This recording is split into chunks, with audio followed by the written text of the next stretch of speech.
मंत्री मुख्यमंत्री अगर 30 दिनों से ज्यादा जेल में रहे तो इंक्लूडिंग पीएम ऑल्सो सर। देखिए, ये जो 3 बिल आए आज इंट्रोड्यूस होंगे, हमारी पार्टी का मानना यह है कि ये theory of separation of powers का, ड्यू प्रोसेस का और जो जनता को ये इख्तियार है कि वो इलेक्टेड गवर्नमेंट्स को अकाउंटेबल बनाए, ये सब चीज़ें उसके खिलाफ जाता है। सेपरेशन ऑफ पावर्स आप देख लीजिए कि एग्जीक्यूटिव एजेंसीज को फ्री रन मिल जाएगा, कि वो खुद जज, ज्यूरी और एग्जीक्यूशनर हो जाएंगे, और मुख्यमंत्री को हटाना है तो असेंबली में हटाते हैं। अब आप मेरे को ये बताइए कि BNSS में इतने ऐसे सेक्शंस हैं कि किसी को भी आप एक सेक्शन लगा दीजिए 5 साल के ऊपर का, तो लाजमी है वो 30 दिन के अंदर, 30 अंदर BNS में यह है कि 90 डेज तक पुलिस कस्टडी ले सकती है।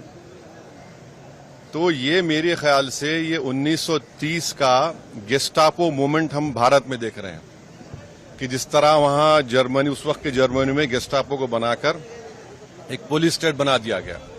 अब चीफ मिनिस्टर अकाउंटेबल नहीं होगा जनता को, बल्कि चीफ मिनिस्टर अकाउंटेबल होगा इन्वेस्टिगेटिंग एजेंसीज को। हमारे देश में SI से लेकर, इंस्पेक्टर से लेकर, ACP बोलिए, DYSP बोलिए, DCP बोलिए, एडिशनल CP, DGP तक कौन बनाता है इनको? रूलिंग पार्टी बनाती है। IT के ऑफिसर कौन बनाता है? ED के, CBI को रूलिंग पार्टी बनाती है।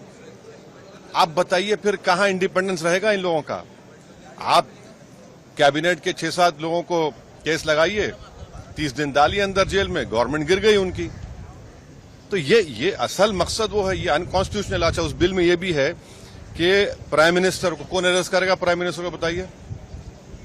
और प्राइम मिनिस्टर, ये उसमें उस बिल में कह रहे हैं, प्राइम मिनिस्टर के बिल में कह रहे हैं कि प्रेसिडेंट करेगा। अरे भाई, संविधान में हमने लिख दिया कि the president will act on the aid and advice of the council of ministers. ये उसका कॉन्ट्रडिक्शन। दूसरा, गवर्नर को आप इख्तियार दे रहे हैं, गवर्नर आप अपॉइंट करते हैं। तो ऑल इन ऑल ये हमारी डेमोक्रेसी के लिए, ड्यू प्रोसेस के लिए, बल्कि भारत को एक पुलिस स्टेट बनाने का काम बीजेपी सरकार करना चाहती है इन तीनों बिलों के जरिए, जिसकी हम पुरजोर इसकी मुखालिफत करेंगे। और ये अनकॉन्स्टिट्यूशनल है, ये बिल्कुल अनकॉन्स्टिट्यूशनल है। आप हर चीज आपके हाथ में, सेंट्रलाइज आप अपने हाथ में कर रहे हैं, माने आप पिक एंड चूज करेंगे। और बीजेपी ये भूल रही है कि कब तक सत्ता में रहेंगे आप, कभी ना कभी तो निकलेंगे ना। तो पावर इटर्नल तो थोड़ी है कि ये आपके खिलाफ भी इस्तेमाल होगा। तो इस तरह का एक कोशिश की जा रही है, हम इसकी मुखालिफत करते हैं।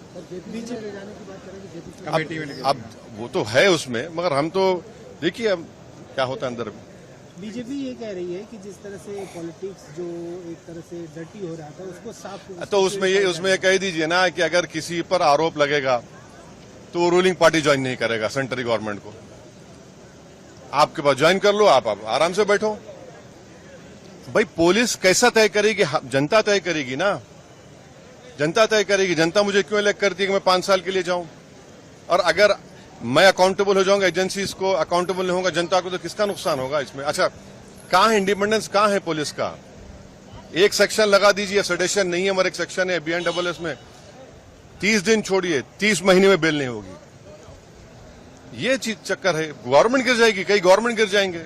तो जितने अपोजिशन पार्टीज के जो चीफ मिनिस्टर्स हैं, जो उनके पार्टीज हैं, उनको तो इसका पुरजोर मुखालिफत करना चाहिए, वरना तो फिर बारी बारी सब जने जाएंगे अंदर। सर, जन सुनवाई के दौरान दिल्ली के मुख्यमंत्री, हाँ, मैं इसको कंडेम करता हूँ। चलिए।